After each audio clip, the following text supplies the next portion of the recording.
আসসালামু আলাইকুম সম্মানিত ভিউয়ার্স, আশা করি সকলে ভালো আছেন। ভিউয়ার্স, আজকে আসছি আমরা বোরো ধানের ক্ষেতে। ভিউয়ার্স, আজকে তারিখ হলো 16 এপ্রিল 2025।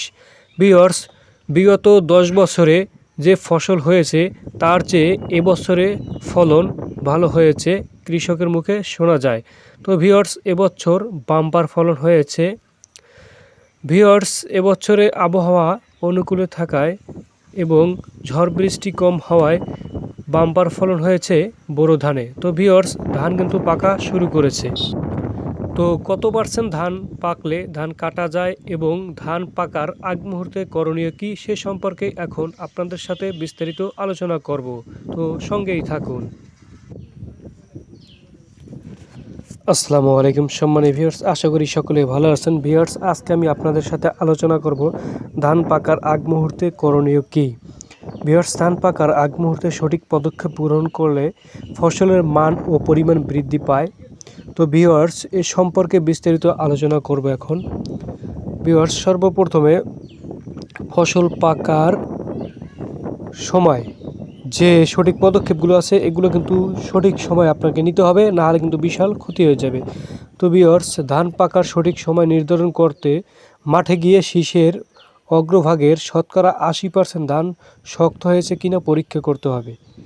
যদি হয়ে থাকে তবে ধান পেকে গেছে বলে বিবেচিত করতে হবে। নাম্বার 2তে বীজ নির্বাচন ও সংরক্ষণ।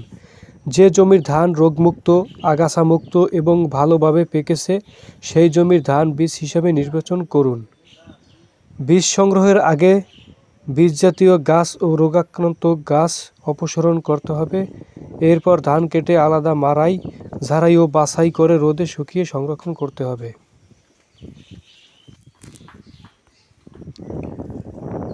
নাম্বার 3তে যে কাজটা করবেন, মাঠে জলাবদ্ধতা আছে কিনা সেটা আপনাকে দেখতে হবে। জলাবদ্ধতা ধানের ক্ষতি করতে পারে। মাঠে পানি জমে থাকলে তা দ্রুত নিষ্কাশন করুন। জলাবদ্ধতা নিরসনে নালা খনন বা পানি নিষ্কাশনের ব্যবস্থা গ্রহণ করতে হবে।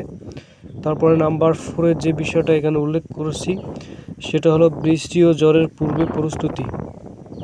বৃষ্টি ও ঝড়ের পূর্বে ধান কেটে ঘরে তুলতে হবে। এক্ষেত্রে আপনি কৃষক বাড়িয়ে নিয়ে একটু তাড়াতাড়ি করে ধান কেটে উঠাবেন।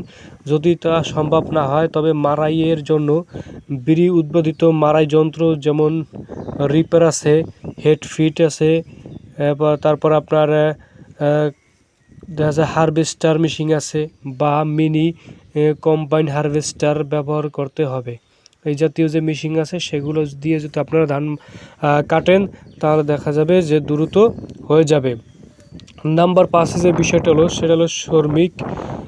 শ্রমিকের বিষয়টা, ধান কাটার জন্য পর্যাপ্ত শ্রমিক রাখতে হবে। শ্রমিকের মজুরি নির্ধারণের স্থানীয় বাজার মূল্য বিবেচনা করতে হবে এবং তাদের নিরাপত্তা ও সুবিধা নিশ্চিত করতে হবে।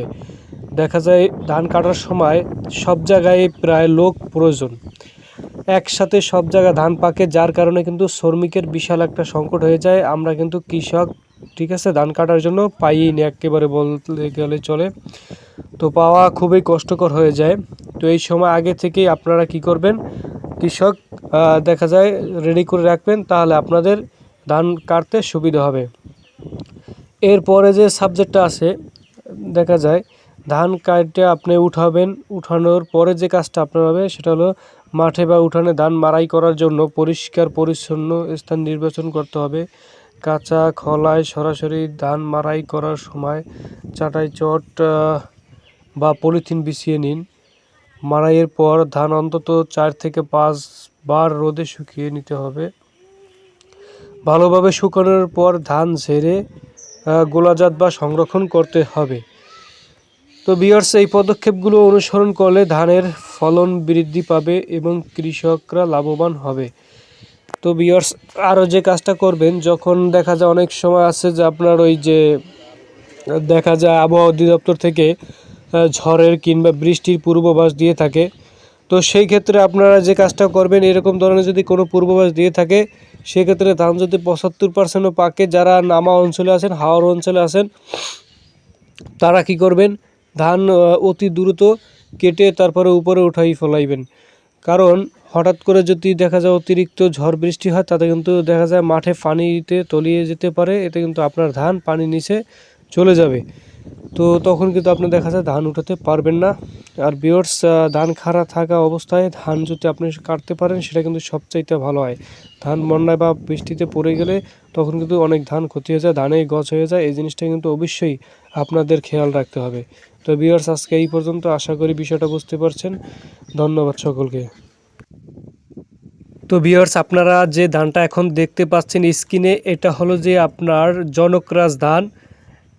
এই জনকরাজ ধানটা এবছর মানে হাইব্রিড। এই যে দেখতে পাচ্ছেন এই থেকে এই পর্যন্ত এই যে সবুজ যেইগুলো একটু বেশি দেখায় একটু কাঁচা, এইগুলো হলো আপনার হাইব্রিড জাতীয় জনকরাজ যে আছে সেই জনকরাজ ধান। আর এই পাশে এই যে পাকছে এই যে দেখতেছেন এইগুলো হলো ৭৪ ধান। এইটা হলো ৭৪। এই ধানটা কিন্তু এখন কাটার মানে সঠিক সময় হয়েছে, এটা কিছুদিনের মধ্যে হারভেস্টিং হবে। তো ভিউয়ার্স, আপনারা দেখতে পাচ্ছেন এই যে গতকালকে হালকা একটু বাতাস হয়েছিল, যার কারণে কিন্তু ধানগুলো একদিকে হাইলে গেছে। তো একটু মানে ঝড় বন্যার মতন কেবল হয়েছিল হালকা, ঠিক আছে। এতে কিন্তু আপনার অনেক দেখা যায় ক্ষতি হয়েছিল।